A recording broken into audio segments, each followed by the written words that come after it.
Steve Beecham here for another installment of Local Rock Stars. And today we got local rock star Louis Soon. You may know him if you've been to Downtown Alpharetta. He has South Main Kitchen, and he has Butcher and Brew, and there's some other things in the works and stuff. And so Louis's been nice enough to let us interview him, and we want to find out a little bit about what Louis is thinking. We want to find out a little bit about his new concepts, and we want to kind of understand how he kind of got into all of this. And so Louis, first thing I want to ask you is, tell us a little bit about how you kind of got started in the restaurant business. Well, I got started in the business about 15 years ago. I started with the idea of this is what I want to do, and I knew if this is the path I was going to choose, I had to give it 150%. So I chose this business about 15 years ago, and I started from the bottom, serving, bussing, taking care of tables. Where were you when you were doing that? I started in Florida. I started working for Longhorn. Yeah. I started as a host, bartender, I did the whole shebang there. I started when I think I finished there in 2000. I'm not exactly correct, but I think it was 2008. I stopped there. I went back to school, got a culinary degree. Also got a food. While you were working? While I was working, I got a food and beverage degree. Yeah, it was a complete dedication, 100% dedication towards because I know I want to become the best in this. So I went back to school, got my degree, came up here, and started working in 2009. Started working for Salt Factory in downtown Roswell. Yeah. Also Little Alley, kind of running their joints for them, taking care of them, helped learn the business, and then opened up South Main Kitchen in 2013. So you don't just go from working in somebody's restaurant to open up South Main Kitchen, because you got to have money, you got to have people. Tell us about that. So.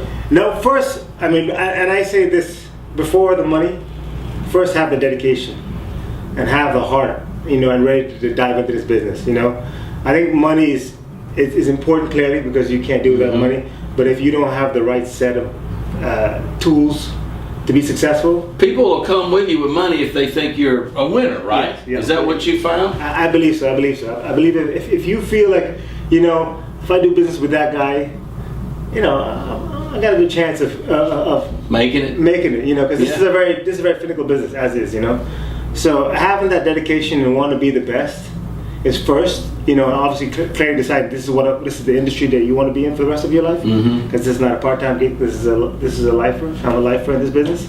So getting there was the most important part. After that, going out there and making contacts, connections, talking to people, talk to a couple of individuals, and I was able to choose the investor that I wanted. Oh, really? Yeah. So being the best is believing in yourself, yes, right? You have to, yes. But then how do you know that this concept that you've got this vision of is going to work? How do you convince an investor that, hey, I want to go to this spot, now this is the food I want to serve, and this is the feel? And Steve, that's a hard one, because you really have to. First of all, you gotta have determination to believe in yourself, and he's got to believe in you. Got to believe in it first, and I have to believe it. He has to believe in the individual, because if you're a young individual that's starting off a restaurant, coming up with all kinds of spreadsheets and formulas, which I can generate right now after opening 2 restaurants, it's easy. But beforehand, you just 4 at that time. Yes. But at the end of next year, I'll have 5 of them open. But in the beginning, you have to have someone that actually believes, and they've seen your track record. And my investor, both of them, I've known for over 6-7 years. And they've come to familiar with me. So building a relationship is probably I'd say one of the most important things. So relationships are critical, because a lot of people don't understand that you can't go anywhere in life without relationships. You have to build a relationship, yes. And then when you get in business, you got to build a relationship with customers too, absolutely, right? Absolutely. Okay, but I want to try to figure out, though, how do you decide what the concept's going to be? What the foods you're going to serve and how it's going to look. How do you figure that out? And I'll tell you how. This is the way I look at it.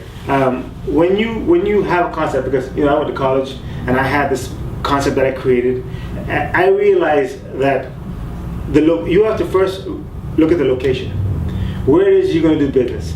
Pay attention to who your clientele is. So big location first, maybe? Yes, absolutely. Because you might have a great concept that might not fit in that location. Yeah, okay. So you first pick the location, and then you develop a concept around the location. Based on the geographics. Based on the geographics, and if you have all the tools behind yourself, as the education, the hard work, you know, the nut and grind, dealing with the server, doing all the stuff that people don't see, or you don't get credit for. If you got all of that, and you got a good location, and then you can, I mean, and if you, after 15 years doing this, you know. So what's your concept on how you deal with employees? Who you hire, how you hire? How do you view that? It's about relationships. You know, the when I hired my entire staff in the beginning, you know, I'm a keen person on treating people good. You know, I want people to come into my place, so I've tried to create a culture where, you know, if you dine in my restaurant, you should feel me sit next to you. Mm-hmm. You know, because I treat them a certain way. I make sure that I take care of my staff. I focus on people. Actually, like I said, it's building relationships. Not only building relationships with my investors, but building relationships with my staff as well. Right. Understanding who I am and what I stand for. You know, and that's a big thing in my industry. So how do you train for culture, or how do you get them to feel what your opinion is on how they should handle things? Transparency. So how would you? Transparency. I show them everything. You know, there's no, because, you know, this can be a very semi-secretive industry, which I don't understand why, but I tell them, this is what I'm doing. This is where I'm getting it from. You know, this is how I'm doing it. This is where we make money. This is where we're just giving it to them. And yeah, they see it all. All the managers, they all know where exactly we are. So this is a group effort. We're collectively building my restaurant group. I'm not building it. I've stopped building it 2 years ago. It's my team that's making me build it to the next level. It's the relationships that they've created with me and other vendors that allow me to start building my restaurant group. So now, are you taking any of those people that have been with you in these restaurants and now moving them to the next restaurants? Are they getting a chance to rise up in some cases? They're the ones that again to encourage me to grow, because they want to grow. Oh, that's awesome. So when they want to grow, then I have to open up more spots. You know, so it's really the people encouraging me, you know, just by their dedication to, like, okay, I want to do whatever I can to help you and this group, because I like what you guys do over here, to take it to the next level. And so we hire from within, and we transfer. You'll start as a server, key holder, manager, sous chef. You start line cook, sous chef, executive chef. You know, I've had staff that started with me in the restaurant business. It's a rarity, but I've had a few staff that have been with me since day one. You know, so it's a good vibe that we've created, and collectively we've created together. You know? Yeah. So how would you explain to somebody the difference between South Main and Butcher and Brew? If they were on the street out front, they couldn't decide which one to go in. How would you explain that to somebody? Sure. South Main Kitchen is a kitchen-inspired venue. So it's a twist on Southern food. So it's very it's farm to table. You know, it's more of a dining experience. You know, we have a cocktail program, a dessert program. You know, the menu's completely lined out. It's everything is made from scratch. You know, and it's more of like a dining kind of experience. The full twist of the South. You know, I call it. You know, and then Butcher and Brew. To me, it's a high-end sports bar. You know, good beer, sandwiches, TVs. Mm-hmm. I got a couple options for the ladies as well. Just we have some bowls, salads, so a small selection of wine. So I think we encompass what we need, you know, in this area to kind of cater to both. So crowds. they're different, and there's two different. You can go to one night and the other the next night, and you wouldn't even know that they're related. And everything, like South Main Kitchen, everything in Butcher and Brew is also made from scratch. So you're getting the highest quality of ingredient when you sit at that table at both restaurants. Super. So tell me about, so you've got a new concept going across the street here in downtown Alpharetta. Yep. And then I think you just told me you got one going at Exit 12. Exit 12. Austin. Okay. So tell me about those two restaurants. All right. And So when they'll be up. Le Pere is projected to open in November 1st. Le Pere is a seafood market. It's going to be like South Main Kitchen. We're going to focus on fresh vegetables, you know, source ingredients, and then we're going to get all line caught fish from the Gulf, from Florida, shrimp from Florida, and the tip of Long Island, Montauk. So we have also out of Rhode Island. So we're going to source all of our fish from local guys at the port. so we can get it. So farm to table, but sea to table. Sea to table, if you want to call it that way, yeah. You know, and the inside is going to be kind of like a little chic casual, you know, Yeah. very relaxing because I'm originally from the Caribbean. Yeah. So I don't like to, I like it to keep it simple. But Well, then clean. you ought to know about seafood if you're from the Caribbean. I am from the Caribbean, so I know. Which island? I was born in Curacao and raised in Yeah. St. Martin. Yeah. So, Awesome. yeah, I'm a Dutch guy. The Dutch, not French, right in Tucson? Although I don't have the blonde hair and the blue eyes, which you all apparently have more than I do. But I'm originally from the Caribbean, yeah. So I like a laid back lifestyle. All right, so seafood, and that's going to be where in downtown? That's going to be right across the street from South Main Kitchen, which is the Alpharetta City Center. Okay. Which is there. They should be. I mean, I think they have about half the restaurants opening in June. So if I'm facing City Hall from South Main, it's going to be on the left or the right? If you're facing City Hall, it's going to be on your left-hand side. Left-hand side. Yeah, left-hand side. It's going to be a little white. Looks like a old white church.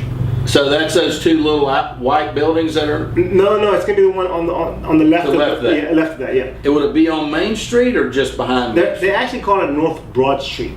It's called North Broad Street. Okay. Yeah. And how big? About the same size as these? That's about 3,000 square feet, and we got about 1,000 square foot patio. I'm working right now, and I'm pretty sure it's kind of, we figured out we're gonna have a solarium. So basically, the only solarium that you're gonna have in the state of Georgia, where you can basically eat outside in the winter and still feel like you're inside. That's cool. Yeah, so That's cool. I said that's something different that nowhere that I think that has that in the state of Georgia. So I'm excited about that one too as well. So that's going to be expensive to put in a really nice solarium. It is going to be, yes. This is going to be a top notch seafood restaurant. Sweet. All right, then the next location. The next location is Exit 12, Halcyon. I'm part of their project. I'm opening Butcher Brew number 2. Okay. And Tocayo. So Butcher Brew, the concept I already talked about. Right. That's going to be open up there. And then we're going to open up Tocayo, which is a taco stand.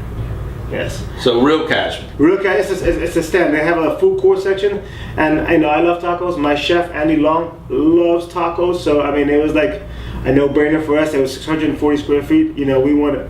And this is a concept that I want to roll out eventually into a more of a bigger location. Yeah. But so we want as a bigger store. Yeah, like a full-on store. Like, you know, go to right now 640. So we want to go to maybe 2,000. Or so will it be like Mexican or Tex-Mex? Yeah, it's Mexican. It's authentic Mexican tacos.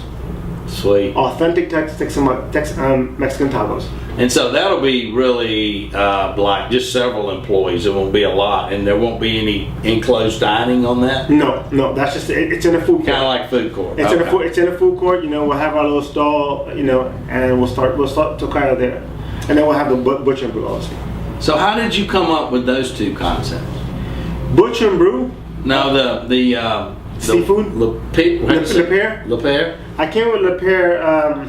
First thing, remember I told you have to understand where you are. Right. Once you start a concept. Okay. So when I decided when the opportunity was given me to open a restaurant over there, I focused on what we have and what we don't have up in Alpharetta. That's going to set me apart from everybody else. You know, and I'm a foodie and I love food.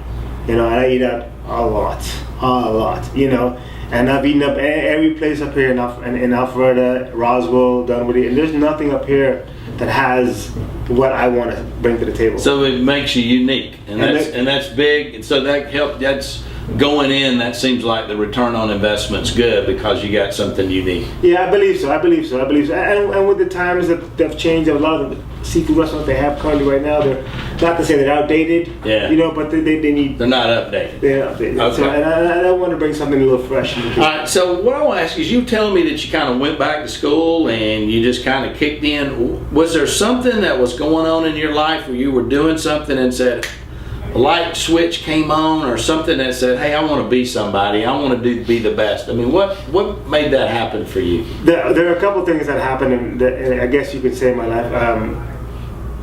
My niece was born, Isabella soon, and when she was born, I was like, you know, I'm a late bloomer in life. I had to figure out what it is I wanted to do, and I know that learning from past experiences and watching other people around the world, the ones that focus on one thing and do it 150%, their chances of being successful are higher than the rest. That dive in about 50% of it. Right. You know. So I decided then for my niece, and I also decided then that if I was going to do this, I was going to do only this, and do that for the rest of my life. And that was a dedication that took 15 years ago that I had to decide on that spot. and not vary, and I have not varied ever since. So did you have that decision that it was going to be the restaurant business, and then you went forward about doing it, or were you still trying to figure out what business it was going to be? No, it was restaurants. So what made you? I love food. I love people. I love music.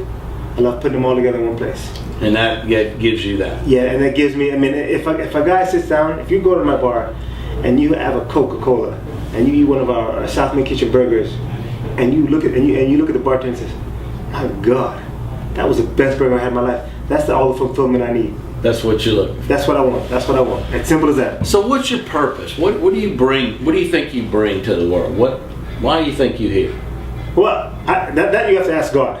You have to ask him what he says on that. Why do you think he's got you here? I think he's got me here to, one of my knacks is to recognize talents.